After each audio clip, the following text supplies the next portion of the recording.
Bonjour, nous sommes le lundi 5 septembre 2022 avec une météo qui semble très très bonne pour un mois de septembre, puisque la chaleur y est, et comme je vous dis, c'est le continuum de ce que nous avons vécu jusqu'à présent depuis le mois de mai, juin, juillet, août, c'est-à-dire d'excellents mois de chaleur, mais le problème c'est que c'est d'excellents mois de chaleur, mais qui n'est pas propice donc à la pluviométrie, donc on connaît je veux dire une période synonyme de sécheresse, Et donc c'est très bien la chaleur, mais les seules pluies que nous avons, ce sont des seules pluies qui ne sont pas suffisantes pour résorber le déficit pluviométrique. Euh, voilà, donc il faut se contenter de cette météo. En tout cas, elle est la bienvenue parce qu'en fait il fait très bon et on a de la clarté, une fameuse clarté pour un 5 septembre. Bon, c'est pas tous les jours qu'on a un 5, c'est pas tous les 5 septembre que nous connaissons un mois pareil. Donc profitons-en parce que peut-être que par après ça risquerait de changer. Bon, je n'en sais pas plus pour la suite de la météo, mais en tout cas, profitons de ce excellent temps de rentrée, voilà, des classes, de la rentrée sociale aussi. Alors, ici, on demande dans cet énoncé ici de résoudre une équation du second degré paramétrique, ce qu'on appelle une équation du second degré paramétrique avec le paramètre qui est m, qui est évolutif, puisque c'est un paramètre, hein, qui peut être constant à certains moments et variable à d'autres. On peut le maintenir constant, et c'est ça un paramètre. Un paramètre, bon, c'est une variable qui peut être maintenue constante à un moment donné pour les besoins de la réflexion. Et c'est ce qui va se passer. Alors on demande de résoudre l'équation de x carré, dont l'équation est x carré moins m plus 2x moins m moins 3, voilà, égale 0. Il faut résoudre cette équation-là. Alors on demande pour, bien sûr, c'est une équation conditionnalisée, ou je ne sais pas si ça existe ce mot-là, mais avec une conditionnalité ou conditionnalisée, je ne sais pas comment ce qu'on peut dire, mais en tout cas avec une condition qui est donnée. On demande de résoudre cette équation pour que les solutions soient de racines contraires. Donc vous voyez que ce n'est pas une simple équation à discuter. Généralement, quand il y a des paramètres, on les discute, mais ici c'est tout simplement de discuter, mais faire en sorte de répondre à la condition qui est donnée ici. Et donc on doit avoir deux solutions de racines contraires. Alors comment entamer ce genre de calcul, ce genre de réflexion? Mais il existe des méthodes toutes faites. Alors les premiers exercices que je vais effectuer concernant les équations paramétriques, je les ferai sans méthode, c'est-à-dire par la réflexion. Puis viendra un jour où j'établirai une méthode pour résoudre ce genre d'équation. Mais dans un premier temps, je vais le faire à la réflexion. Alors, comment le faire à la réflexion?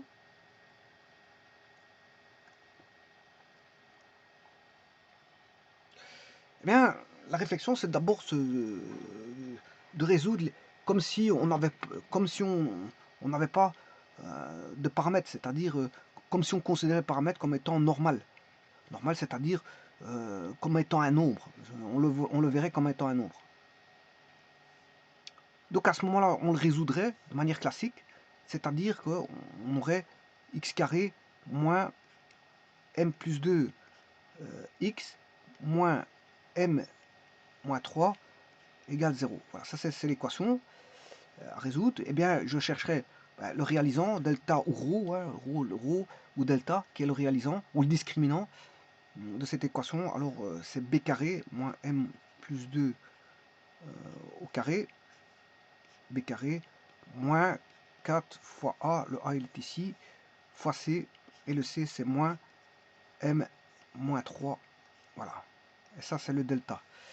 Donc, moins au carré ça fait plus, il va rester m plus 2 au carré. Alors m plus 2 au carré c'est un produit remarquable qui vaut exactement m carré plus 2 plus 4m plus 4. M carré plus 4m plus 4. Vient ensuite, moins par moins ça fait plus. Donc on aura 4 fois m moins 3.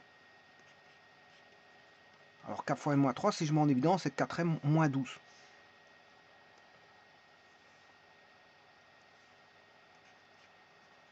On a un polynôme ici en m, et je réduis ce polynôme pour obtenir m carré plus 8m plus 8.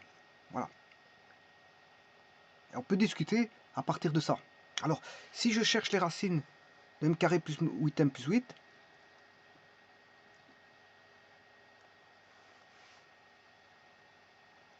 bon, alors les racines, je vais les chercher par GeoGebra. Alors, vous faites encore une fois le delta, bon, m carré plus 8m moins 8 ou plus 8, je ne me rappelle plus, plus 8. Moins 8, moins 8. 4 moins 12, c'est moins 8.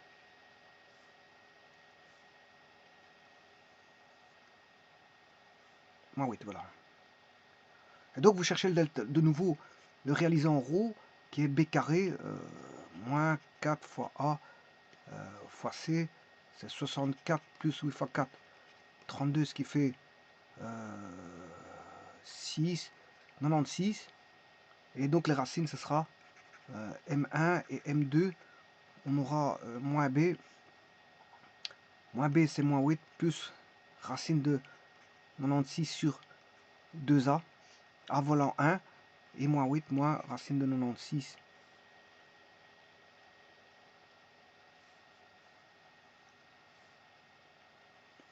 Sur 2a.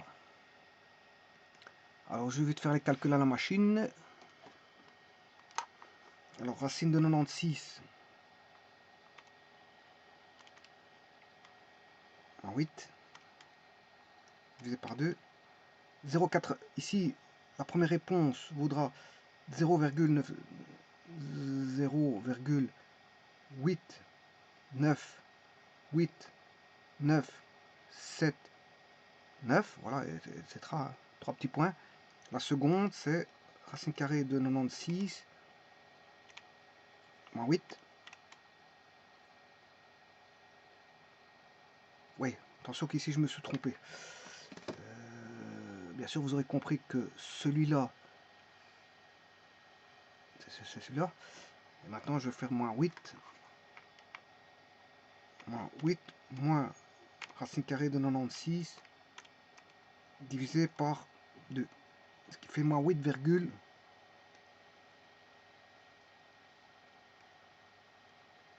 moins 8,898 979. Voilà, et c'est la même valeur que celle du dessus. Simplement, l'autre, elle est... C'est normal, il y a racine carrée de 96 qui est, à mon avis, un irrationnel. Voilà, ça donne ceci. Voilà. Donc, je vais m'arrêter. C'est deux mêmes nombres. Hein. Donc, on va arrêter ici. Voilà. Alors, maintenant, on va déjà regarder ce qu'il en est de cette discussion.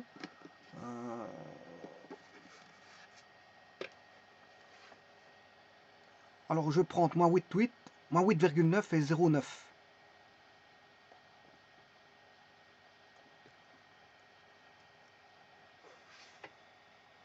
On va discuter en fonction de m.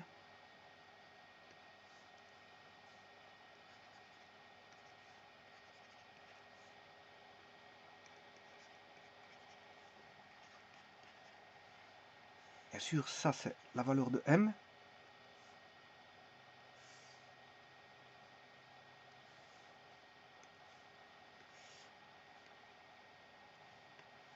Alors, voyons voir la suite.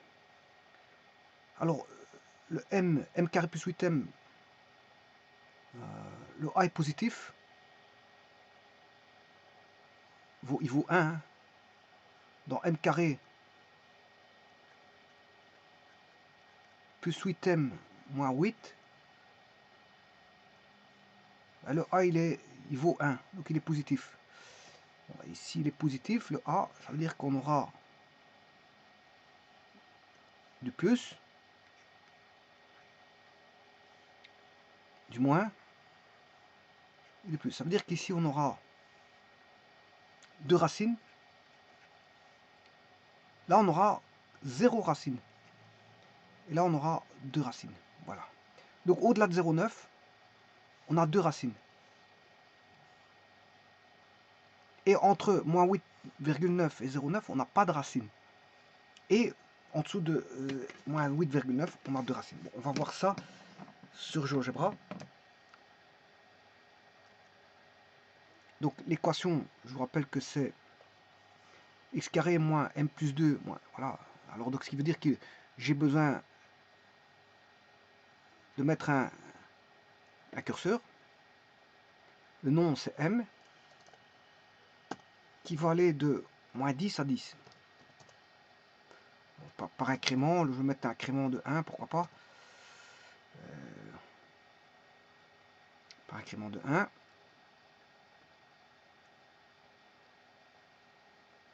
Alors l'équation c'est x carré moins m plus 2 moins m moins 3, moins m plus 2 moins m moins 3, x carré moins m plus 2 x moins m moins 3. Voilà, et en fonction de m, vous voyez que, voilà, j'avais dit que, bon, il y a deux points critiques. Je vais les mettre par après. Alors, les racines. Je vais rechercher les racines de ceci. Racine de f. Voilà. Alors,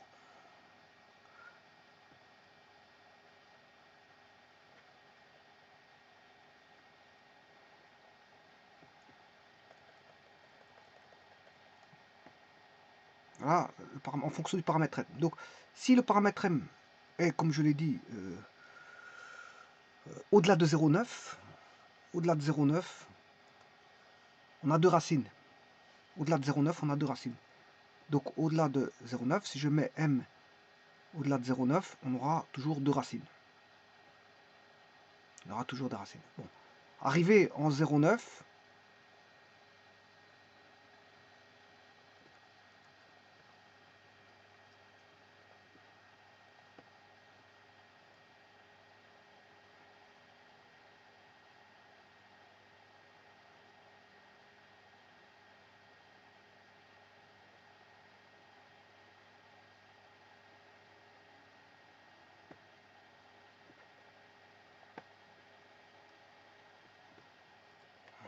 difficile, petit instant, je vais essayer d'avoir le 0,9.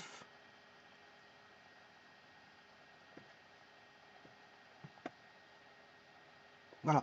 0,9, vous aurez compris, il donne 0. Hein. On a une racine. 0,9, c'est une racine.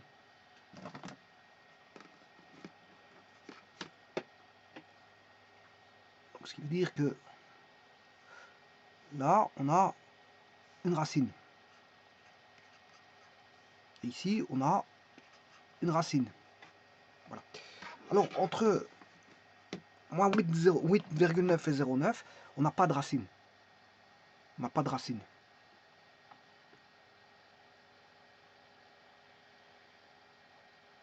Donc, je vais rechercher entre 0,9, là on n'a plus de racine, jusque moins 8,9.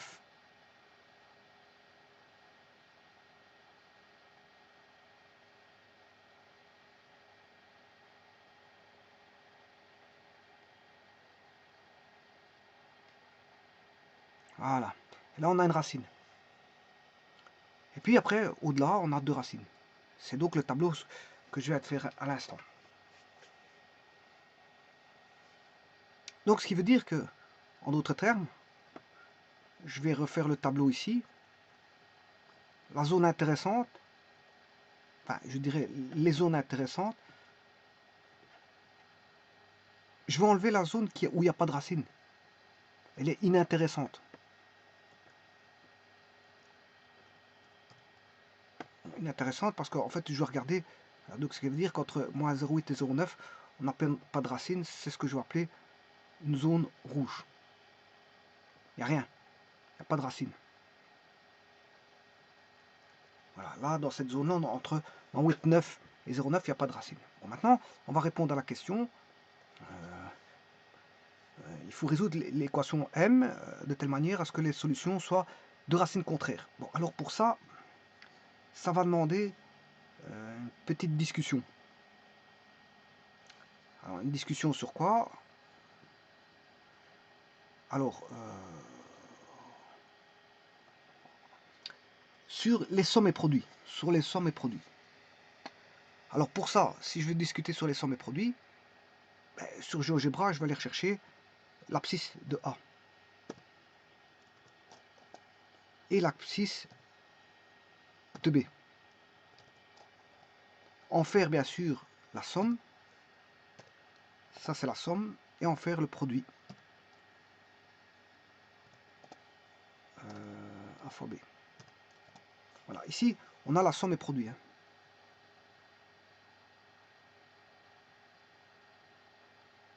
Donc je vais discuter sur la somme et produit. Bon, c'est indéfini quand il n'y a pas de racine, hein, c'est normal. Ça c'est normal. Voilà, mais quand c'est défini, regardez somme et produit. Alors, pour voir la somme et produit, je vais reprendre l'équation de départ.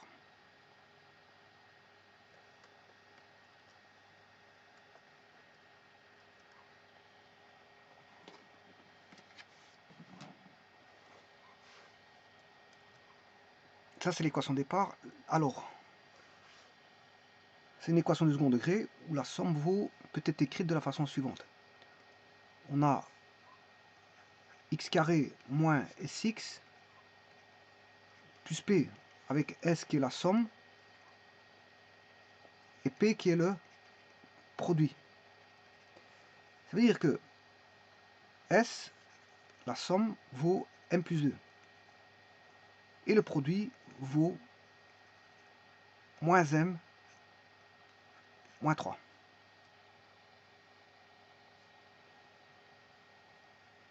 Moins m moins 3.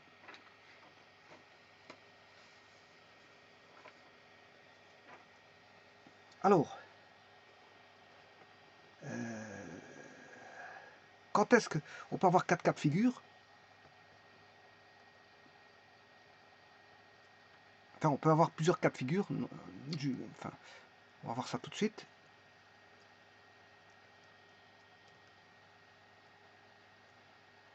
Ça va induire, on peut avoir une somme peut-être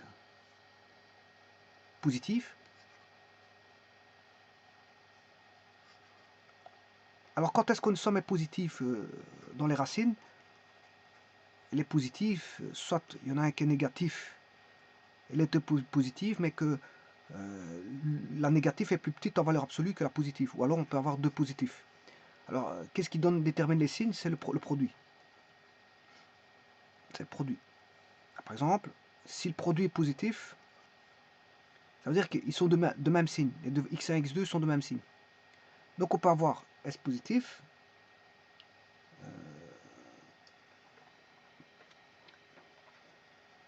S négatif, P négatif, S nul et P nul.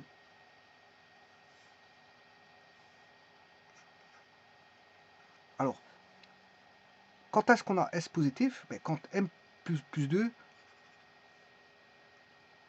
donc ce cas-là,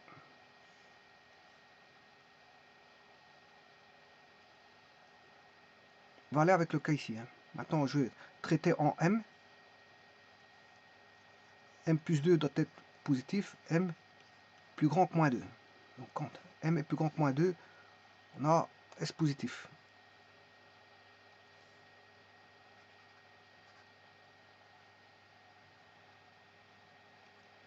Bon, je vais le mettre juste en bas.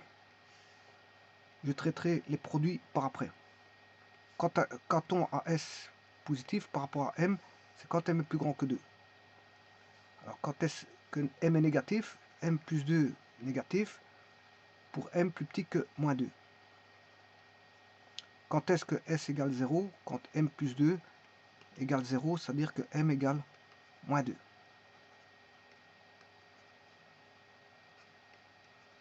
Voilà. Maintenant, si on fait la même chose avec les produits,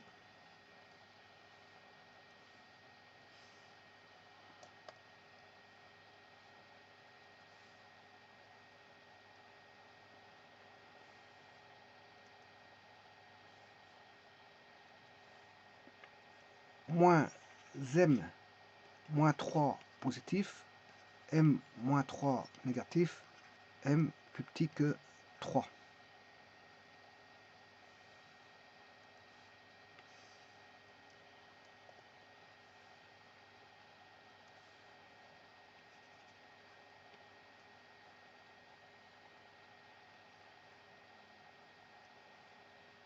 P négatif moins m moins 3 négatif, m moins 3 positif, m plus grand que 3.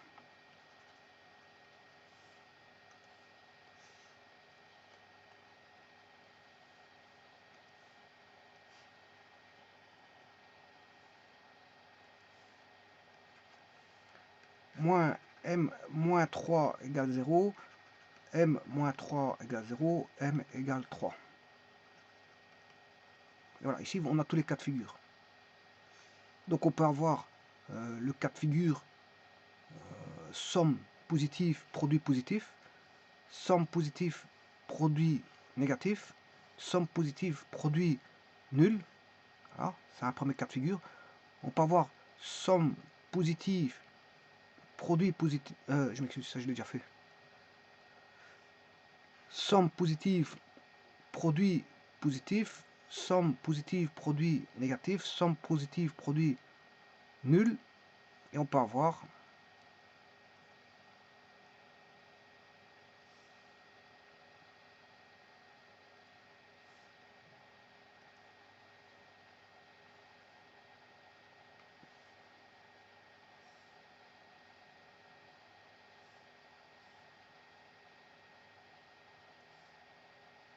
somme nulle, produit nul, somme nulle, enfin, produit négatif, somme nulle, produit positif, somme nulle, produit nul. Voilà, on peut avoir tous ces cas de figure. Alors, dans l'énoncé, ce qui est demandé, sachant que bien sûr, dans l'énoncé, la conditionnalité, c'est deux racines contraires.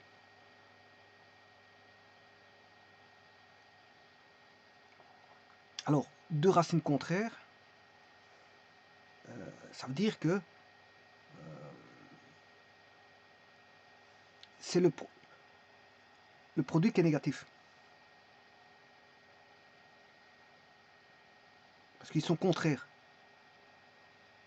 Maintenant, tout dépend. Maintenant, je peux remettre l'énoncé et dire que on va prendre la plus grande valeur absolue. Le positif, on va dire que le positif est la plus grande valeur absolue. Le positif est, donc il y a x1, x2, et si x1 est le positif, ça veut dire qu'en valeur absolue plus grand. Donc vous aurez plus 3 par exemple et moins 2, par exemple. Hein. Ou plus 4 et moins 3, voilà, etc. Donc plus 3, le plus est là, plus grande valeur absolue. Bon, je remets une condition pour avoir qu'un seul cas. Plus grande valeur absolue. Donc, et là, ça veut dire que la somme, elle sera positive, puisqu'on a un nombre positif et un nombre négatif, parce que le produit est nul, ils sont tous les deux de signe contraire, mais la plus grande valeur absolue, c'est le positif. Donc, quand vous faites un nombre en valeur absolue plus grand, un nombre positif plus grand en valeur absolue que celui qui est négatif, ben, la somme, elle sera négative. Donc, on va voir quand est-ce qu'on a ce cas de figure-là. Quand est-ce qu'on a ce cas de figure-là. Donc, ce cas de figure-là, ben, comme il est indiqué, on l'a pourquoi? Pour m plus grand que 2, plus grand que moins 2, et m plus grand que 3.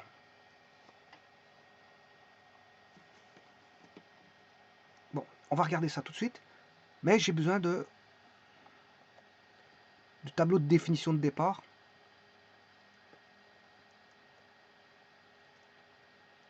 Pas celui-ci, pas celui-là, voilà celui-ci.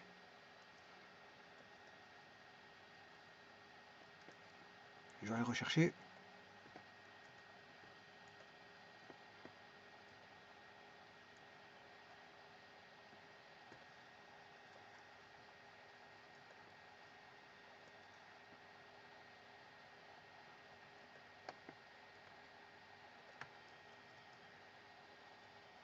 Alors, m plus grand que 2.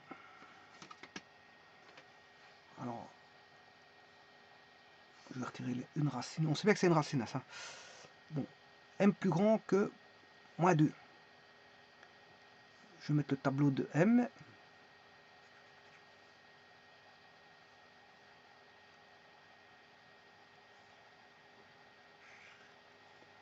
M plus grand que moins 2. Moins 2, il est ici. M plus grand que moins 2. Bon, le moins 2, il est ici quelque part. Voilà. Et M plus grand que... Alors, si on a ça, toute cette zone-là, la somme, elle est... Non, je m'excuse. Pas tout ça. C'est normal parce que on doit s'arrêter...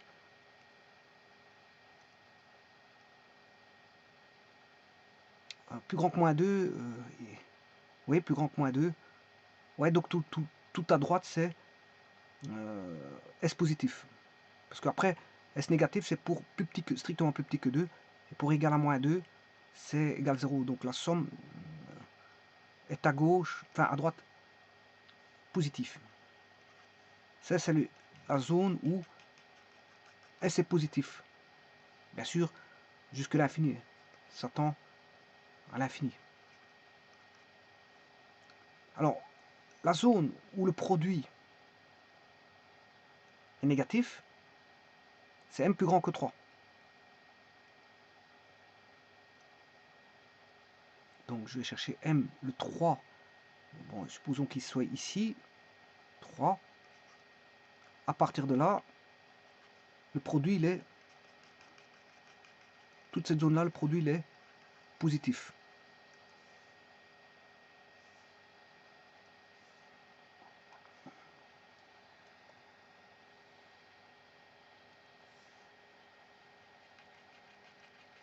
Bon, jusque à une tendance infinie. Bon, alors je pourrais mettre un rectangle infini. Voilà. Et là, un rectangle infini. Voilà. Alors ça, c'est strictement plus grand que moins 2 et strictement plus grand que 3. Donc moins 2 non compris et 3 non compris. Hein. Là, c'est une zone rouge. Hein. Ça, c'est un point rouge, moins 2, et 3 est un point rouge. Là, qu'est-ce que ça va donner? Là, c'est la zone de S, je sais plus quoi, S positif et P négatif.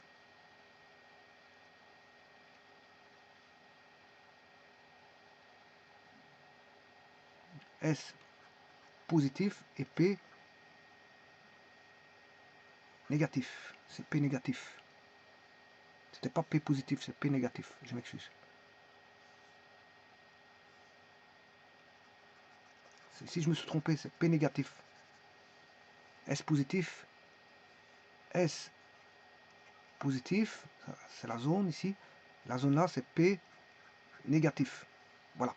Alors vous avez compris que ici, il y a toute la zone là, je ne peux pas la prendre. Hein. La zone là-bas, ça commence en 0,9 parce que là, ça n'existe pas. Donc ce qui veut dire qu'on va aller de 0,9 voilà, à l'infini. Les solutions, c'est ceci. 0,9. Alors, est-ce que je peux prendre 0,9? Normalement, oui. M2, non, parce que 0, là, on n'aura qu'une solution. En 0,9, on n'a qu'une solution. Je l'ai dit, il n'y a qu'une racine en 0,9.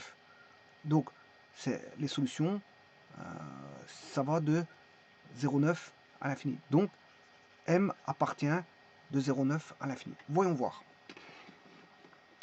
On va corriger ça.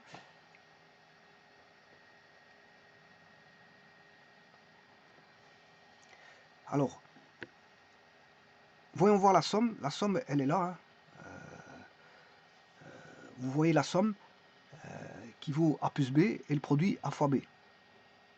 Alors, je vous ai dit que moi, ce qu'il me faut, c'est une somme négative, une somme positive, je m'excuse, une somme positive, et ça veut dire que une des valeurs est plus grand en valeur absolue, vous allez le voir tout de suite, et le produit négatif. Somme positive, produit négatif. Eh bien, regardez bien, bon, si je vais par là, là vous voyez bien que la somme, elle n'est pas positive, donc ça ne marche pas.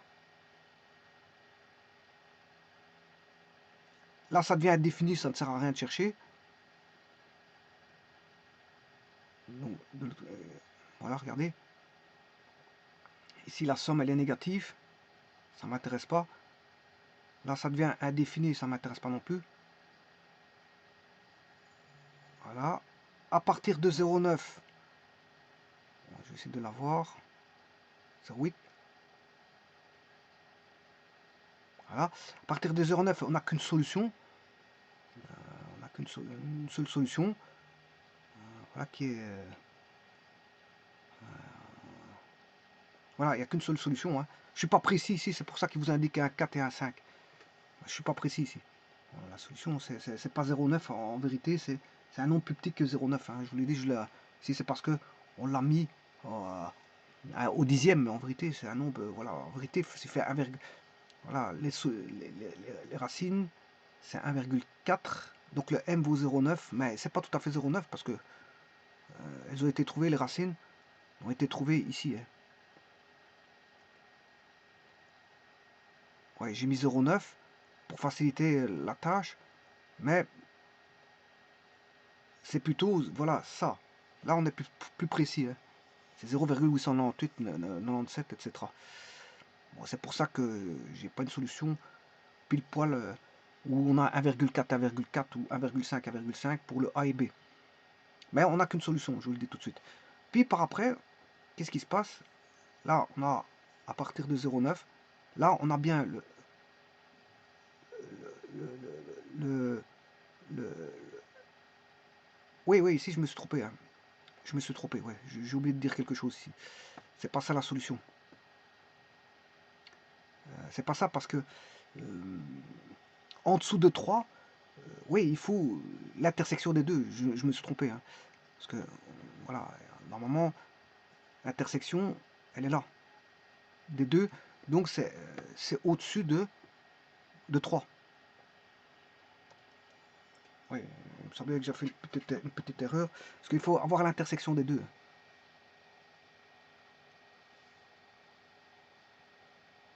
Voilà. Donc, ça va aller de 3. Voilà, de 3 à l'infini. 3 à l'infini. C'est moi qui me suis trompé. Parce qu'il faut rencontrer les deux conditions, S positif et P négatif. Hein. Parce que à gauche de 3, le P est positif. Hein. À gauche de 3, le P est positif. Vous voyez bien que le produit, il est positif. C'est 1,2. Hein. Alors si je continue, tant que j'atteins pas 1,3, là on a 0 en 3, c'est normal. Et puis au-delà, ben voilà. On a bien une solution qui est beaucoup plus grande en valeur absolue que la négative. Hein. 6,39 est beaucoup plus grand que 6,19. Et 6,39 est bien positif. Le produit est bien négatif et la somme est bien positive. Et donc c'est bien, là je peux tendre jusque l'infini, ce sera toujours le cas.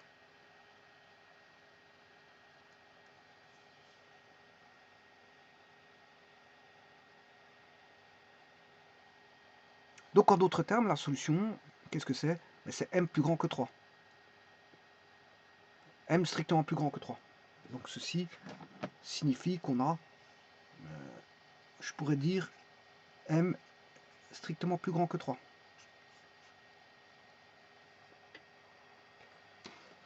Je vous remercie.